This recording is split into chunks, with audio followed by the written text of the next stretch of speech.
We begin with breaking news on this Friday night. Hi, everyone. Thank you for joining us for DC News Now at 10. I'm Chris Flanagan. Susan Tran has a night off. And tonight we continue our coverage of the mid-air collision near Reagan National between American Airlines Flight 5342 and that Black Hawk military helicopter. This is a live look right now at DCA.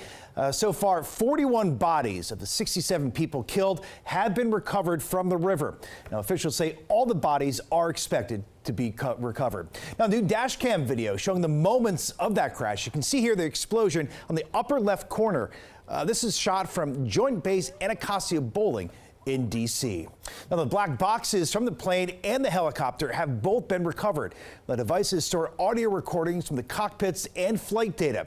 We have team coverage tonight. Our Daniel Hamburg talking to the father of one of the soldiers on that helicopter. But first, we go to weekend anchor Ben Dennis with the latest on the NTSB investigation. And Ben, recovering the black boxes for them is really crucial for their investigation.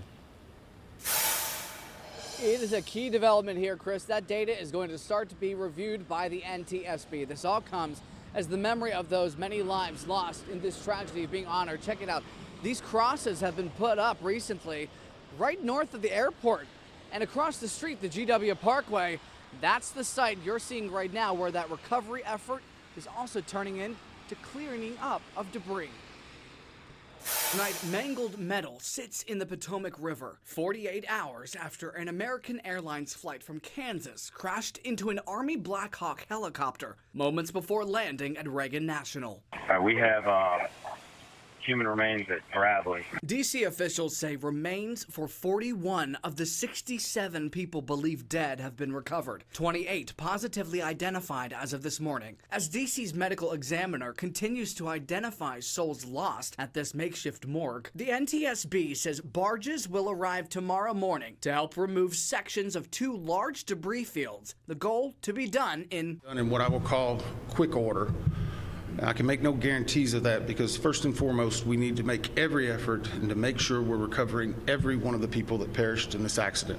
Officials say two black boxes were recovered from the plane, one from the helicopter. The plane's flight data recorder, reportedly in good condition. The cockpit voice recorder apparently has water inside, though the NTSB says is not uncommon. A high level of confidence that we will be able to get a full download in the very near future. The helicopter's black box believed to be okay. The feds are already looking for results from their investigation. Once this investigative report comes out, we will be advocating probably for years for changes that need to be made, but we'll not speculate on what needs to be done until we have the facts. And among the unknowns, why the helicopter was reportedly flying above a 200-foot ceiling along the Potomac River. The crash height estimated upwards of 350 feet. It's something President Trump wants to know too. I asked about it as the NTSB hurried off after taking limited questions. President Trump was wondering why this helicopter is flying above 200 feet. Also questions about the effectiveness of night vision goggles that the defense secretary had said yesterday were on that helicopter. All right, meantime, the NTSB says that they have started interviewing the air traffic controllers who were in the tower behind me at Reagan National. They say they'll do follow-up interviews as well and match what they say with the data that they collect. Much information still yet to be learned. That report due in less than 30 days. At Reagan National, Ben Dennis, back to you. Yeah, so many questions still. Ben, thank you very much, Ben Dennis. All new tonight, we're learning just a day before the crash, air traffic controllers at Reagan National were sent resignation offers with 8 months' pay. That's similar to an offer made to most federal employees earlier in the week. Now, official for the Office of Personnel Management saying today the controllers were not eligible for the plan or subject to the hiring freeze across most of the federal government. And tonight, a lot of heavy hearts all across the country and, of course, here at home. Many who died in the crash are being remembered in the DMV, from a skating rink in Loudoun County to law firms in the district. Max Marcilla shows us some of the tributes. Here at the Ashburn Ice House, it's usually a place of joy and skating, training and togetherness. Well, today it's all about that togetherness because this is a very close-knit community who is really struggling right now, trying to find comfort through the tears after more than a dozen of its members lost their lives in the tragic plane crash at DCA. A warm embrace between grieving skaters in Loudoun County as the fast-growing collection of flowers, notes, and stuffed animals at this memorial reflects the love this community had for the skaters and their families who died in the plane crash. I don't know that there's a word that I can describe it. Tragic, unimaginable, devastating. Among those who lost their lives, the Livingston family. Wife Donna and husband Peter recently moved to Ashburn with their 14-year-old Everly and 11-year-old Lydia. Cassandra Atkins is a friend of the family who made skating outfits for the girls. It's devastating, to wake up and discover that this has even happened. The skating community here in Prince George's County is grieving too. 12-year-old Olivia Turr was on that flight. She was participating in the figure skating development camp in Kansas. I did see her skate and I was very impressed. Also on that flight, more remarkable people and legal minds. Sarah Best and Elizabeth Keys were associates at Wilkinson Steckloff in the district, the firm saying, "We are heartbroken by this terrible tragedy. Liz and Sarah were cherished members of our firm, wonderful attorneys, colleagues, and friends." Also lost Kia Duggins, a civil rights attorney who was set to teach at Howard's Law School in the fall. As a memorial grows near Gravelly Point, we're also remembering Jonathan Boyd, Alex Huffman, Charles McDaniel, and Mikey Stovall, 4 members of Steamfitters Local 602, whose business manager says their dedication, friendship, and brotherhood will forever remain in our hearts. Max Marcilla, DC News Now. Well, meanwhile, the U.S. Army has identified 2 of the soldiers killed aboard that Black Hawk helicopter. The name of the third soldier will not be released at this time at the request of family. On DC News Now's Daniel Hamburg joining us live at Reagan National Airport. Daniel, you'll talk to one of the fathers of the soldiers, and he must have been awfully proud of his son. Chris, he absolutely was. I talked with the father of Staff Sergeant Ryan O'Hara. He says he and his wife are still processing what happened, but he says his son died doing what he loved. He loved D.C. He was like, it's the most beautiful city in the world. 28-year-old Staff Sergeant Ryan O'Hara served in the U.S. Army since 2014, with a tour in Afghanistan in 2017, most recently based at Fort Belvoir as a Black Hawk crew chief. The training that they do is night missions, and never had any fear, any concern. I mean, Ryan was pretty too bold for my blood. His father, Gary O'Hara, says he loved his job. He and his wife were watching the coverage of Wednesday night's crash on TV in their Georgia home. I'm assuming there's probably other crew chiefs. So it might not have been him, but honestly, I knew. My heart just ached, and I was watching it, as it happened. The investigation into what happened will take time, but Gary O'Hara knows one thing for certain. He loved the people that he flew with, and he trusted them implicitly. One of the pilots on that Black Hawk was Chief Warrant Officer Andrew Eves. He served in the U.S. Navy for 10 years before becoming an Army Black Hawk pilot in 2017.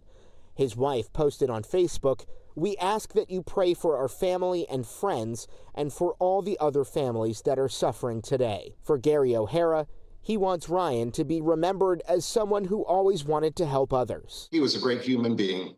No matter what I did in my life, I hope that I did right by Ryan because he was a great kid.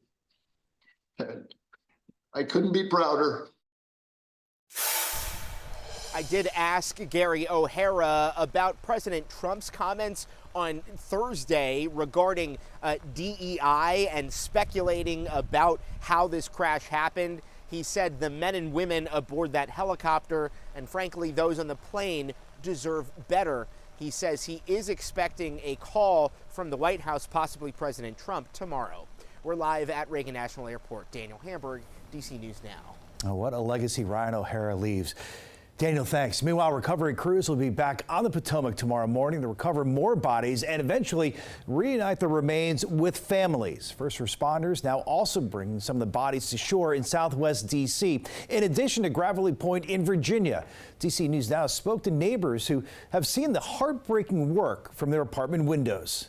Not until I watched the news did I, get the understanding that here's where they brought all the bodies. We were just watching almost in silence. For hours. First responders say they expect the plane's fuselage will likely have to be pulled from the water in order to get to all the bodies. They expect to start removing the plane by crane tomorrow.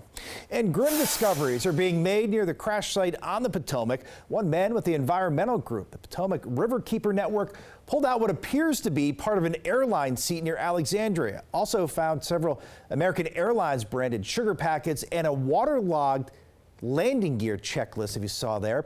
If you believe you have found any debris related to the crash, you're asked to call 911. Meanwhile, the FAA and Secretary of Transportation say there are new restrictions to helicopter traffic around Reagan National. Secretary Sean Duffy saying the move will help to secure airspace near the airport. This will likely cause the military to adjust routes for flying around the district. This is what the new restrictions look like here. They prohibit helicopters along the Potomac between Memorial Bridge and the South Capitol Street Bridge, and from Haynes Point to Wilson Bridge, as well as over DCA. It does not include the tidal basin, though, so no restrictions over the tidal basins. All right, of course, we'll continue to bring the latest on the mid-air collision throughout our newscast all night and also tomorrow morning right here on DC News Now. You can also find updates online 24/7 at dcnewsnow.com. All right, let's get a check on the forecast. Meteorologist Damon Matson in tonight for Janessa, and the weather at least should cooperate tomorrow for all those recovery efforts on the Potomac. Right, yeah, the crews were battling through that rainfall, the nasty conditions we had today, so definitely good to see things looking up for them on Saturday. Yeah, folks, the last of this wet weather, it is finishing its work through the DMV here. We have half the area that's dry now, including the I-81 corridor back up into parts of western Maryland, Frederick, Hagerstown, out to Cumberland. No rainfall to be found, thankfully, at this point. But this rain is holding on a very hard line right near the I-95 corridor. It is staying soggy at this hour. And as you move down to the south and east, some heavier rainfall at times in parts of southern Maryland. So there's a closer view within the district. We still have that rain coming down, not as heavy as earlier on, but still we have that wet weather. And there you go. Some of the yellows on the map indicating that heavier rain in Calvert County. But by the time we wake up on our Saturday morning and that sun does come up, we'll actually see the sun too. As the clouds break up, things will be rather dry. Nothing much to worry about to start out your Saturday. So we'll talk more about the last of this rainfall as it works through tonight and how much conditions will improve throughout the weekend coming up here in just a bit. Okay, Damon, we'll see you then. Meanwhile,